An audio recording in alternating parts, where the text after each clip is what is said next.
ನಮಸ್ಕಾರ ಗುರು. ಇವತ್ತು ನಾವು ನಮ್ಮ Duke 250 quick shifter plus test ಮಾಡಕ್ಕೆ ಹೋಗ್ತಾ ಇದೀವಿ. ಇದರಲ್ಲಿ ಬೈ ಡೈರೆಕ್ಷನಲ್ ಕ್ವಿಕ್ ಶಿಫ್ಟರ್ ಇದೆ, ಅಂದ್ರೆ ಡೌನ್ ಶಿಫ್ಟ್ ಅಪ್ ಶಿಫ್ಟ್ ಎರಡೂ ಆಗುತ್ತೆ. ಏನು ಅರ್ಥವೇ ಆಗ್ತಿಲ್ವೇ ಈ ಕೇಸು? ನೋಡೋಣ ಹೆಂಗ್ ವರ್ಕ್ ಆಗುತ್ತೆ ಅಂತ. ಡೈರೆಕ್ಟ್ ಆಗಿ ವಿಡಿಯೋ ಸಿಗ್ತೀನಿ ಬನ್ನಿ.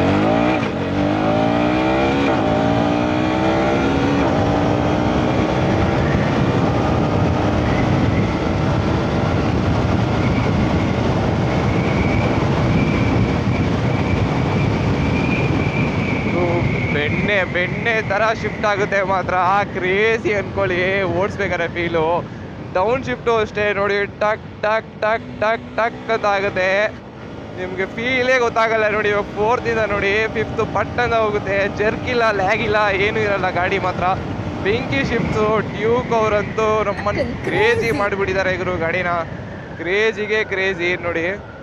ಎಮರ್ಜೆನ್ಸಿ ಸ್ಟಾಪ್ ಮಾಡಬೇಕು ಅಂದ್ಕೊಳ್ರಿ ಇವಾಗ ನೋಡಿ. 3, ಇವಾಗ ನೆಕ್ಸ್ಟ್ 1. ಕ್ರೇಜಿ ಗುರು, ಕ್ರೇಜಿ ಮಾಡಿದ್ದಾರೆ ಅಂತ. ಗಾಡಿನಂತೂ ಚಿತಾಲ್ ಪತಾಲ್ ಮಾಡಾಕ್ಬಿಟ್ಟಿದ್ದಾರೆ. ಇರೋ ಫೀಚರ್ಸ್ ಎಲ್ಲ ಕೊಟ್ಬಿಟ್ಟಿದ್ದಾರೆ ಗಾಡಿಗೆ. ಏನು ಹೇಳೋದು ಏನು ಬಿಡೋದು ಅಂತಾನೆ ಗೊತ್ತಾಗಲ್ಲ ಗುರು, ಅಷ್ಟು ಫೀಚರ್ಸ್ ಕೊಟ್ಟಿದ್ದಾರೆ. ನಿಮ್ಗೆ ಈ ಗಾಡಿದು ಫುಲ್ ಡೀಟೇಲ್ಡ್ ರಿವ್ಯೂ ಬೇಕಂದ್ರೆ ರಿವ್ಯೂ ಅಂತ ಕಮೆಂಟ್ ಮಾಡಿ.